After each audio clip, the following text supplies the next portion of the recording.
Hello tout le monde, aujourd'hui on se retrouve pour une nouvelle vidéo et je vais vous apprendre comment faire le bombé parfait.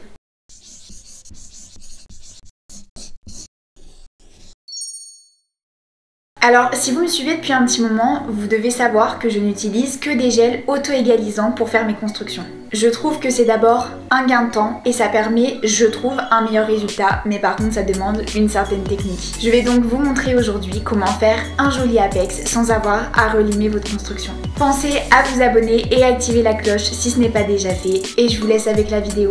Alors pour cette pause, j'ai déjà effectué la préparation de l'ongle avant de commencer. Pensez bien à nettoyer l'ongle avec du cleaner puis de le déshydrater avec un nail prep. J'ai ensuite appliqué en base le gel Trinity Clear et j'ai catalysé 60 secondes.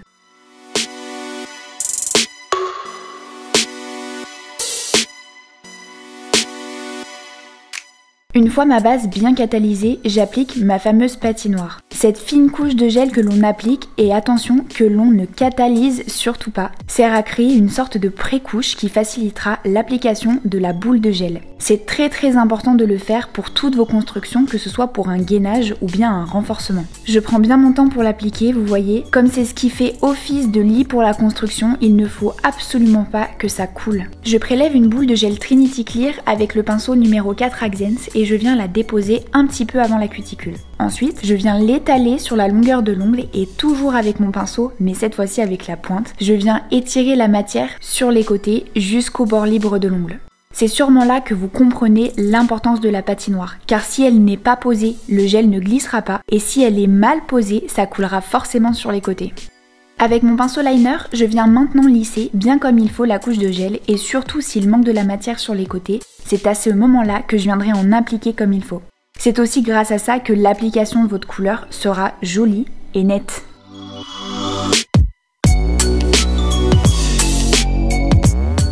Maintenant que j'ai fait à l'endroit, je passe sur l'envers pour me servir de la gravité et créer un joli apex. Avec le pinceau liner, je viens encore une fois lisser pour éviter toute bosse ou trou sur la surface de l'ongle. Pendant ce temps, le gel coule légèrement vers le bas grâce à la gravité et lorsqu'on va le relever, le plus gros du gel sera sur l'apex et les côtés de l'ongle seront beaucoup plus fins. C'est ce qui rendra votre pose beaucoup plus fine et plus résistante car le gel sera bien disposé. Attention, avec un gel auto-égalisant, si vous ne faites pas cette étape, vous n'aurez jamais une jolie forme avec un joli bombé et du coup une jolie architecture sur vos ongles. C'est une étape primordiale. Là, je vois qu'il manque de la matière sur le côté, donc j'en prélève sur mon pinceau liner et je l'applique de manière à combler le manque. Je replace sur l'envers 4-5 secondes et ensuite je vérifie. On voit bien que le reflet des lampes contre le gel ne montre aucune bosse, c'est très lisse et c'est ce qu'on recherche, donc ensuite on catalyse 60 secondes. Je passe à l'ongle suivant. De la même manière que pour le premier, je fais ma patinoire que j'applique vraiment bien de partout en faisant attention de ne pas déborder. D'ailleurs, si votre manucure est bien réalisée, peu de chances d'avoir ce genre de problème, d'où l'importance de la manucure. Je prélève une boule de gel dans le pot que je viens déposer ensuite sur la surface de l'ongle. Pensez à prélever un petit peu plus de matière lorsque la surface de l'ongle est plus grande, mais ça, c'est avec l'habitude que vous saurez combien en prendre, ne vous inquiétez pas. De toute façon, s'il y a trop de matière, vous pouvez en enlever et de la même manière, s'il n'y en a pas assez, vous pourrez aussi en ajouter tant que la matière n'a pas été catalysée. Une fois que j'ai bien étiré le gel, avec mon pinceau liner, je viens finir de lisser et aussi de l'appliquer bien de partout si jamais j'ai un manque à des endroits. Vous voyez, j'ai repris du gel sur mon pinceau car je trouvais qu'il en manquait un petit peu. Il ne faut pas hésiter à faire ça quand on en a besoin.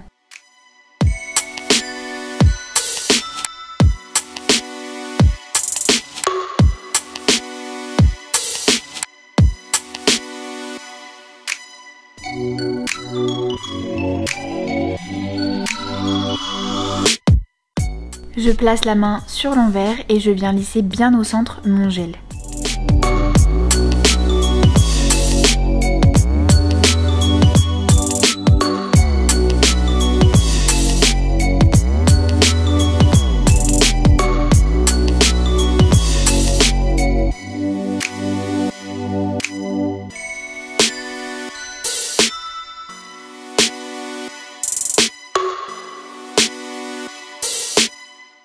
Je m'aperçois que mon gel n'est pas très bien réparti. Je relève donc un petit peu le doigt pour que la matière redescende. Alors il y a plein de façons de faire pour arriver au résultat que l'on souhaite.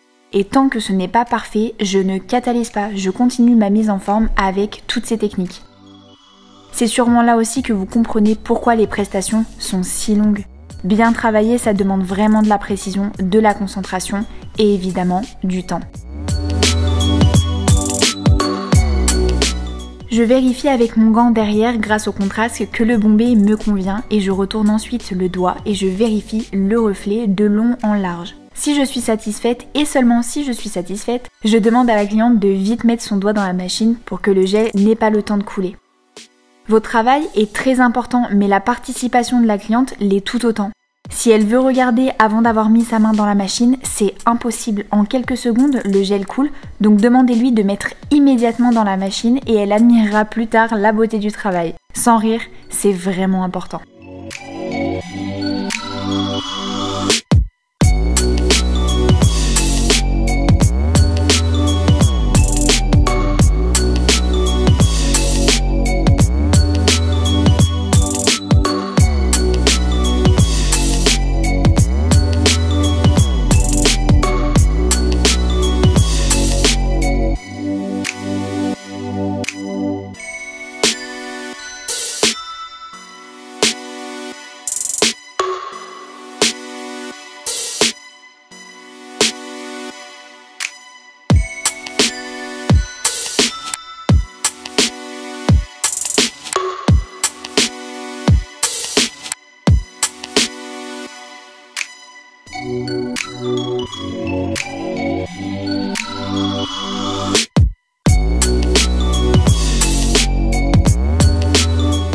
Une fois que le reflet me convient, on catalyse. On continue toujours avec la même méthode. Vous verrez, avec le temps, ça devient très naturel et facile à faire. C'est vraiment grâce à cette méthode que vous aurez des ongles en gel fin avec des reflets parfaits. D'ailleurs, vous pouvez utiliser n'importe quel autre gel auto-égalisant, mais personnellement, les Accents Trinity et Enhance sont les seuls que je trouve vraiment fluides et du coup faciles à travailler.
On passe maintenant à la couleur. Alors pour la première fois, j'ai fait un petit mélange entre deux couleurs Luxio. J'ai pris la Jaded qui est un gris bleu semi-opaque et la Wink qui est un vert assez flashy. On avait besoin d'un mélange des deux car je n'avais pas la teinte parfaite que la cliente avait envie. Et on l'a fait et franchement, je suis plutôt contente du résultat. Pour l'appliquer, j'ai nettoyé le pinceau d'un vernis et j'ai pris la couleur directement sur ma palette en carton de chez Fraise Nail Shop sur laquelle j'ai déjà fait mon mélange. J'applique la couleur bien de partout sans trop m'approcher des cuticules.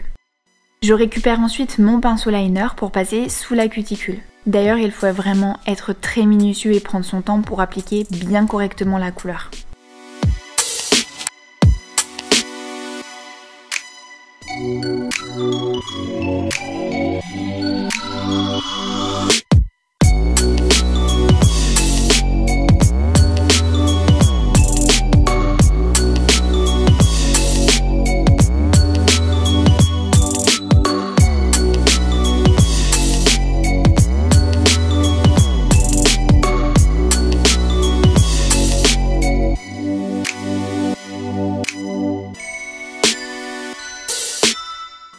Une fois que ma couleur est posée, ma cliente souhaitait un marbré très léger, donc on ne catalyse pas encore.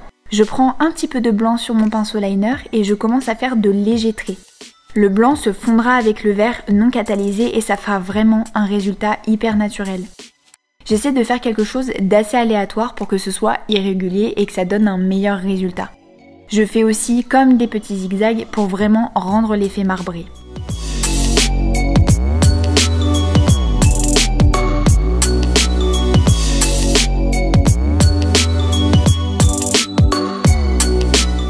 Une fois que je suis satisfaite, on fait catalyser 60 secondes et on passe à un autre doigt.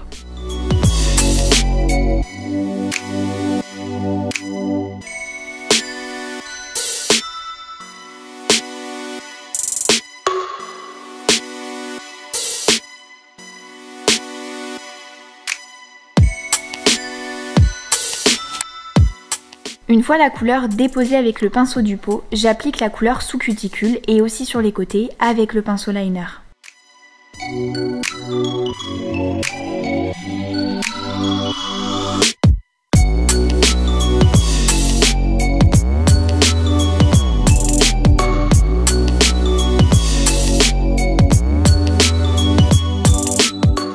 Ensuite, je recommence mes traits pour reproduire le marbré. Je prends une petite boule de blanc sur le bout de mon pinceau liner et je viens faire de tout petits mouvements.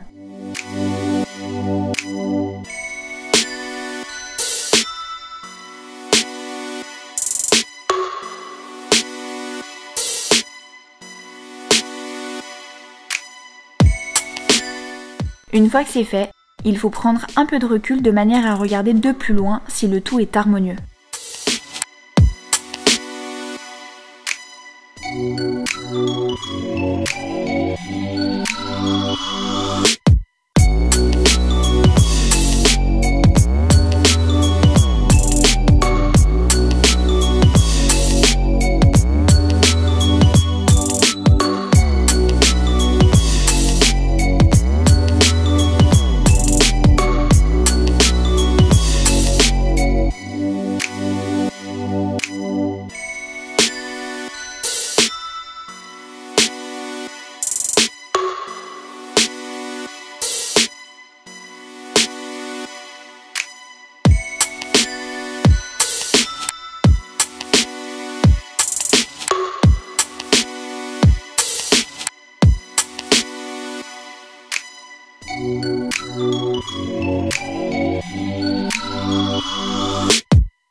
Je viens appliquer de très petits morceaux de feuilles d'or pour dynamiser le marbré. J'ai trouvé une très grosse boîte sur Amazon, vraiment il y a une grande quantité et surtout elles sont de très bonne qualité. D'ailleurs, je vous mets le lien en description, pensez à y jeter un coup d'œil.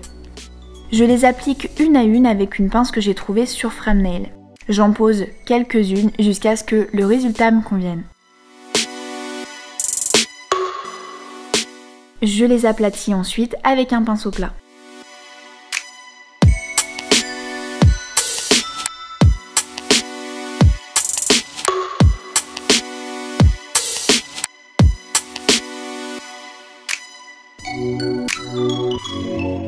Pour finir, je récupère mon top coat long lasting de chez Slovenka. Alors c'est une finition plus épaisse que la moyenne avec une texture de rubber base. Elle permet de protéger les nail art et notamment les petites feuilles d'or.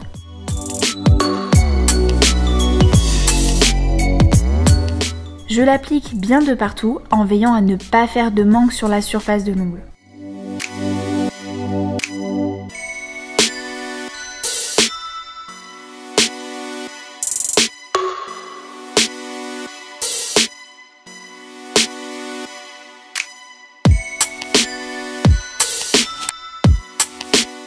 Une fois que tous les ongles sont faits, on catalyse 60 secondes sous la lampe, on vérifie que c'est bien sec et je vous laisse avec le résultat.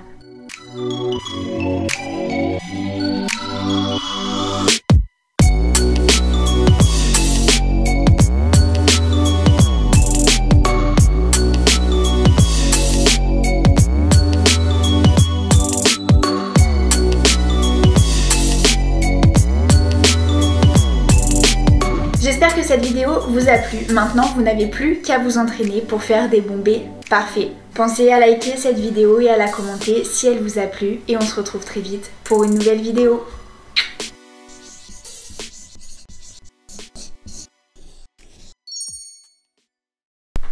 Non, on se retrouve pour une nouvelle... Vous savez que je n'utilise... Putain, mais c'est pas possible. Paul. Putain... Ça permet un meilleur résultat, mais par contre... Oh putain, Paul, tu peux arrêter de faire 5 minutes, genre juste 5 minutes.